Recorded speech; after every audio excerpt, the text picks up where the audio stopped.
Boker Tov, Chaverim. This is the beginning of our new year of Torah study online. We have done 2 years of the Parsha, the Torah portion. We did a year of heartfelt Haftarah in which we studied the Haftarot that were meant to accompany the Torah portion. And I thought it would be time for us to do something different. So what we're going to be looking at this year is the series I'm going to call Soulful Psalms. And this is a book of the Psalms, separated from the rest of the Tanakh. And this is used for a variety of reasons. The Psalms are often called the Book of Common Prayer for the Jewish people, and Psalms appear under many different contexts and many different situations, and Jews use them all the time. I'm going to begin with Psalm number 1. In every case, I'm going to try and give you some Psalm facts, maybe a little bit about Psalm rhetoric, and then consider the particular Psalm we're going to be focusing on. So let's get started with the idea of how Psalms are poetry. Now, this is something that was not self-evident to generations of Jews. And this is part and parcel of how Jewish texts originated. You know, we were very early adopters of written alphabets. And as a result, when we wrote, we didn't include many of the features and what I like to call apparatus of writing that exists now. So, for example, no punctuation. You really couldn't tell in an early Hebrew text where a sentence began and ended because it was all packed together. And this was partially because they lacked the apparatus, the system for distinguishing these things out, but also because the precious value of written materials was such that writers would pack everything right next to each other, line after line after line. So what would have originally been Hebrew poetry becomes less visible under those circumstances, because oftentimes we recognize poetry because of the way it's arranged on the page. And while Hebrew poetry in the biblical form existed for 1,000 years, once we get past that period, it's not so clear to later generations of Jews what we're looking at. It's interesting that probably after about, I don't know, 200, 300 CE, a lot of Jews stopped recognizing poetry. This was not only the result of the way that it was produced and laid out in the original Hebrew, but it's also because the rabbis introduced a certain methodology to reading the Bible. And one of those methodologies was that there's nothing extraneous. The Bible is not read as a rhetorical document. It's read for information. And therefore, God, being concise and well organized, will not repeat anything. Why would he? God has told us exactly what we need to know. If it's said in a single sentence, repetition there's no point to repetition. If there is repetition, it's because God is making a slightly different point. And it is that idea that led the rabbis to often draw different conclusions about one verse versus another that seem very similar. They seem to be speaking to one thing and not another. So, for example, the Ten Commandments, where it says, thou shalt not steal, well, it says, thou shalt not steal elsewhere. So it must mean something different. And in fact, the rabbis conclude that it must mean, thou shalt not steal people. or what we would call kidnapping. See, so that's how they worked. They found distinct meaning in everything that appeared to be a repetition, not realizing that repetition was often a rhetorical style, a poetic style, which brings us to the idea of what we came to recognize, starting with Rashi. I think Rashi was the medieval commentator who recognized that repetitions often happen in the Bible simply for artistic impact. And so, starting in the Middle Ages, we started recovering a notion of Hebrew poetry in the Bible. And now we have a better understanding of it. And the first and key rhetorical system that we need to understand for reading Psalms as poetry is what is called parallelism. So let's take a look at our Psalm, our first subject, Psalm number 1, and get a sense of how parallelism works. So here is a great example. In the very first, what we would call verse, understood to be a sentence, but not exactly a sentence. We won't get into it. It begins, "Blessed is the man who does not walk in the counsel of the wicked, nor stand in the way of sinners, nor sits in the seat of scoffers." All right. There's parallel structure here. All right. So there is the person who does not. You can see that through the first column. Does not walk, nor stand, nor sit. And then there is another parallelism between the ideas of this middle part of the verse, in the counsel of, in the way of, in the seat, and then it describes in the third part of the parallelism related ideas: the wicked, the sinners, the scoffers. So while it is not consistent, believe me, and also realizing that the Psalms, unlike maybe the Torah, has been not quite preserved as well in transmission, and has sometimes been scribally altered because someone wanted to make a different point than the original author or whatever. Not everything is in pure parallelism. A lot of it isn't, but parallelism pops up all the time. So in this particular case, it is what is called progressive parallelism. And that is to say, it moves from one idea to something either more dynamic or less dynamic.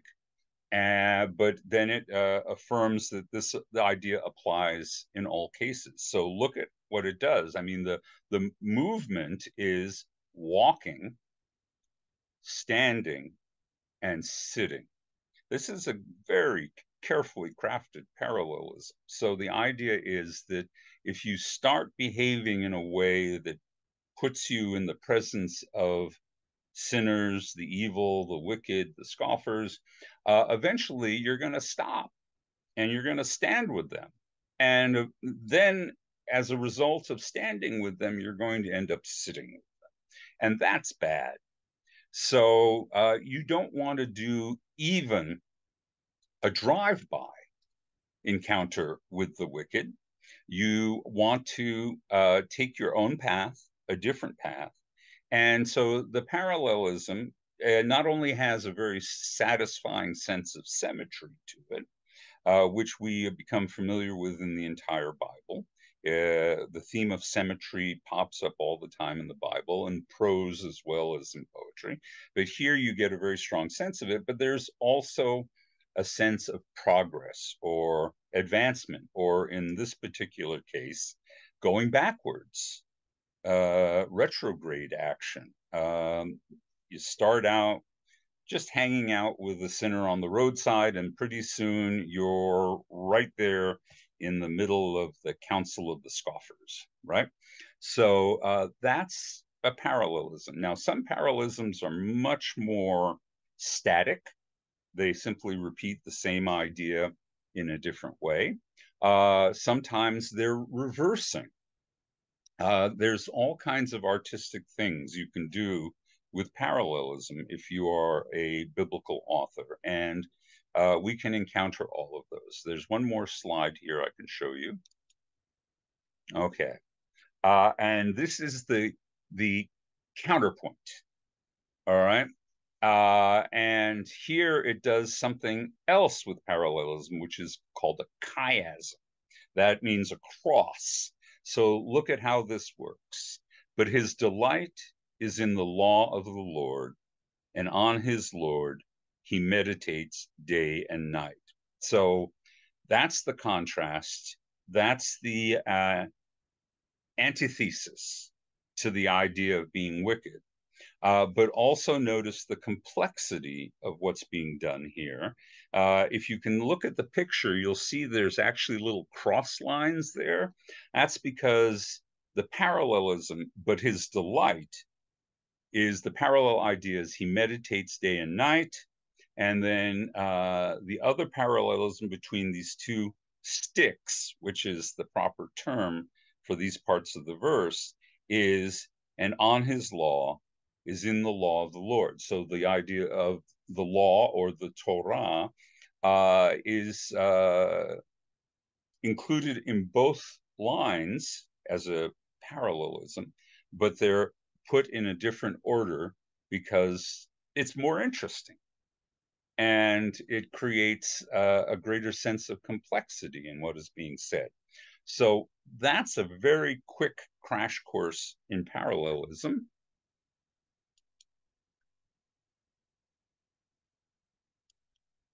I'm going to leave share now and come back to you. There we go. So now you've seen parallelism, which is going to come up again and again and again. And I'm sure I'll refer to it many times, but that's a particularly nice one. And it's in the very opening lines of the Psalms.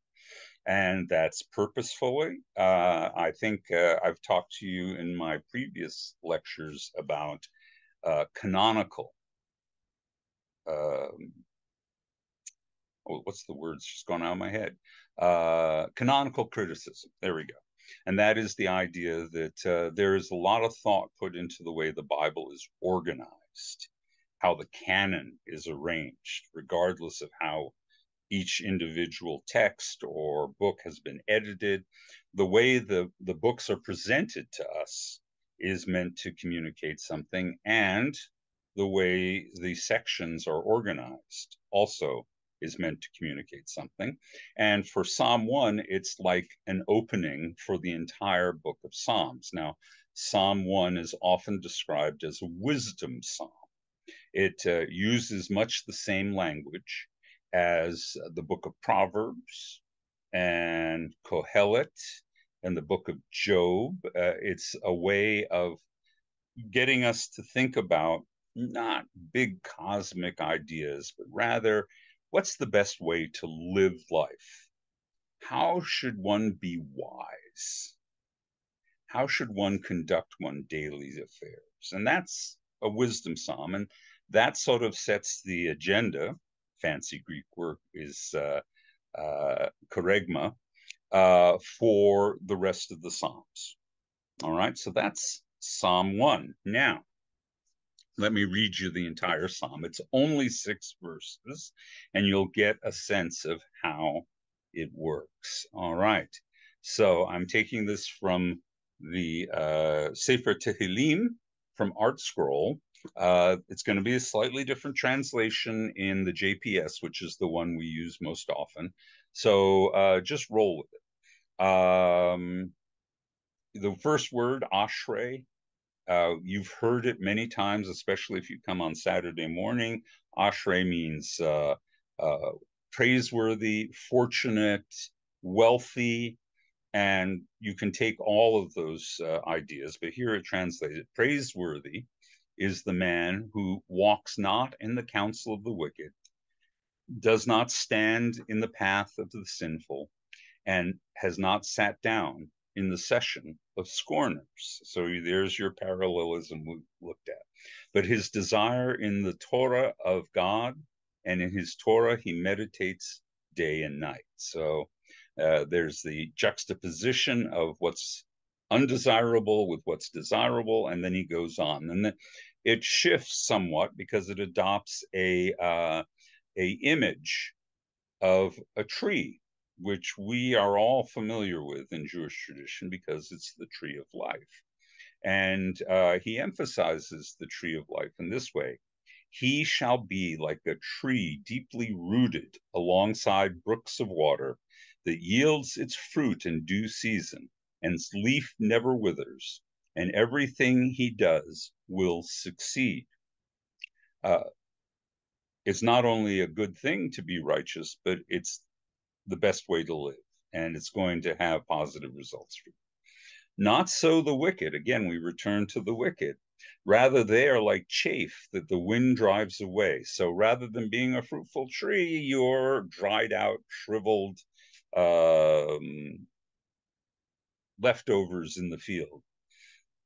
Therefore, the wicked shall not be vindicated in judgment, nor the sinful in the assembly of the righteous. So that's a simple parallelism. You got the wicked and the sinful, you got the judgment and the vindication, and then you conclude with the righteous, which is an additional add-on to the parallelism to make it a little more juicy.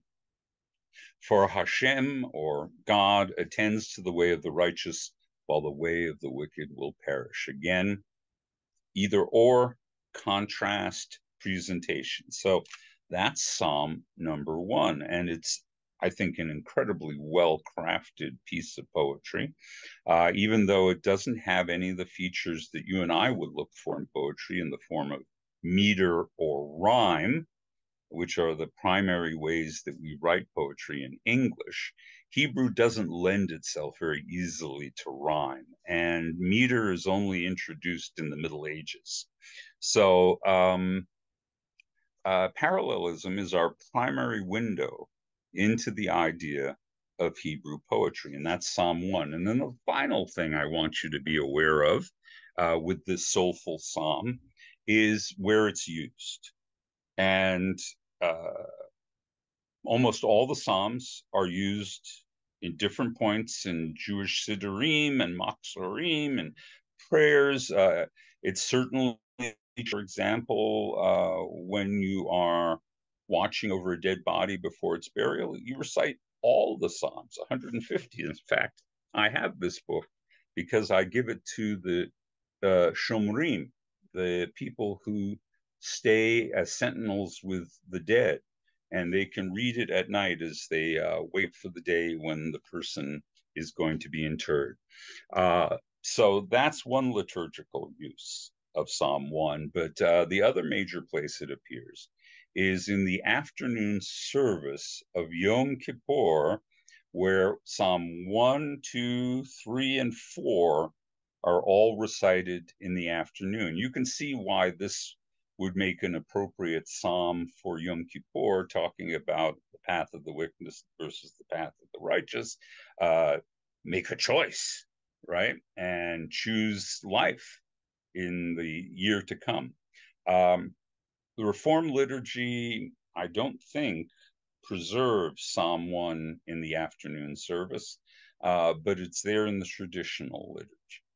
And little fragments, we'll talk about lectionaries and the use of individual verses later on, also appear elsewhere in Jewish liturgy. So that's an introduction to Psalm 1, a beautifully crafted psalm that also has an important message. Just, you have the power to choose well, choose life, choose not to take the path of the wicked. And that's my first psalm for this week, for this year, and we're going to keep going from there. There are 150 psalms. It's only 52 weeks in the year, so I'm not going to do all of them, but I'm going to try and hit all the chief highlights along the way. We'll see you next week.